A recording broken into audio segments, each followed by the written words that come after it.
प्रदेश अध्यक्ष सतीश पूनिया मेवाड़ और बागड़ के 3 दिवसीय दौरे पर हैं। वे उदयपुर पहुंचने पर मीडिया से मुखातिब हुए, जिसमें उन्होंने बजट को लेकर राज्य सरकार पर निशाना साधा है। पूनिया आज शाम 4 बजे कपासन नगरपालिका अध्यक्ष के पदभार कार्यक्रम को भी संबोधित करेंगे। राजस्थान की सरकार ने इससे पहले जो पूर्ववर्ती भारतीय जनता पार्टी की सरकार थी, उसने भी किसानों के कर्जे माफी की बात कही थी, लेकिन वो सहकारी बैंकों के कर्जे माफी की बात थी। इस सरकार ने पूरे कर्जे की बात माफी की बात की। राहुल गांधी जी ने कर्जा माफी की बात की, लेकिन केवल 30 लाख किसानों के कर्जे माफ करके, और वो भी कोऑपरेटिव बैंक के। नेशनलाइज्ड बैंक और शेड्यूल बैंक के तो हुए नहीं। तो 59 लाख किसान इस बजट में जो वादा खिलाफी है, खास मैंने उस बजट का एनालिसिस किया तो 28 जिलों में तो जिलों के लिए 61 घोषणाएं की थी, वो भी अभी पूरी नहीं हुई। कुछ घोषणाओं को दोहराया है।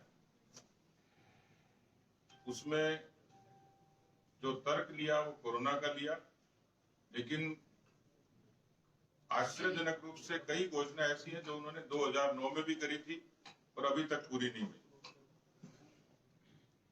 तो कुल मिलाकर एक असंतुलित किस्म का बजट था। इसलिए मैंने कहा कि वो कॉस्मेटिक बजट था, उसका चेहरा लिपा पुता जरूर था, पर नीयत ठीक नहीं थी।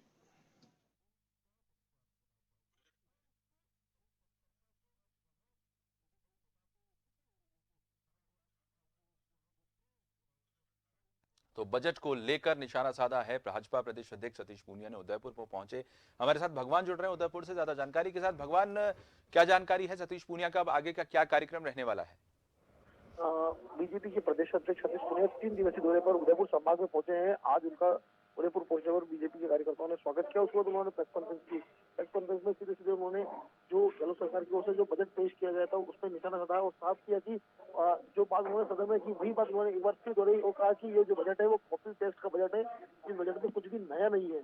चाहे सेंट्रल गवर्नमेंट का बजट हो, चाहे कर्नाटक सरकार का बजट हो, वहाँ के जो बजट थे उनमें ही कुछ फेर बदल करने के बाद ये बजट पेश किया गया है। इसके अलावा उन्होंने ये भी कहा कि जो किसानों को आशा थी कि सरकार ने जो घोषणा की थी पूर्व में कि किसानों को जितने जो उनका जो ऋण है वो माफ होगा, लेकिन अब तक कोई ऋण माफ नहीं किया गया। केवल किसान अपने आप को ठगा सा महसूस कर रहे हैं। जी भगवान, इसके अलावा उन्होंने बजट को लेकर तो निशाना साधा, इसके अलावा मकसद क्या है उनका? इस मेवाड़ का जो कार्यक्रम है उसका मकसद क्या? कार्यकर्ताओं में कहीं ना कहीं जोश फूकना है आगामी विधानसभा उपचुनावों को लेकर? हाँ, उदयपुर संभाग की बात करें तो 2 विधानसभा सीटों पर उपचुनाव होने जा रहे हैं। वल्लभनगर के साथ साथ राजभवन विधानसभा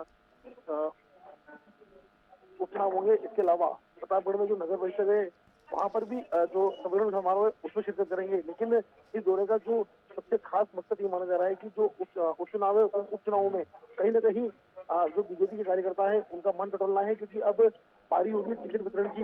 आने वाले समय में टिकट दिया जाना है उपचुनाव को लेकर, इसलिए इस दौरे को बहुत महत्वपूर्ण माना जा रहा है। जी जी, धन्यवाद आपका भगवान तमाम जानकारी देने के लिए।